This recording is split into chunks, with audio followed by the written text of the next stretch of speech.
Hello viewers, আসসালামু আলাইকুম। এটা একটি ববিন তৈরির মেশিন। এমব্রয়ডারি মেশিনের নিচে যে ববিনগুলো থাকে ছোট ছোট, এটা সেই ববিন তৈরির মেশিন। এমব্রয়ডারি মেশিনের ববিন তৈরির মেশিন। তো ববিন পেঁচানো হচ্ছে আর ডালাতে রাখা হচ্ছে। দেখতে পাচ্ছেন আপনারা, অনেকগুলো ববিন পেঁচানো হয়েছে। এক জায়গায় যাতে না পেঁচে বেশি, এই জন্য একটা কাঠি দিয়ে কিংবা আঙ্গুল দিয়ে এটাকে নিয়ন্ত্রণ করতেছে, যাতে সমানভাবে ববিনগুলো পেঁচে। যদি ভিডিওটা ভালো লাগে, লাইক, কমেন্ট, শেয়ার করবেন। চ্যানেলটি সাবস্ক্রাইব করে দিবেন এবং বেল আইকনটি অন করে দিবেন।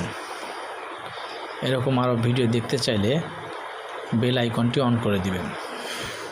ঠিক আছে, ভালো থাকবেন, ধন্যবাদ।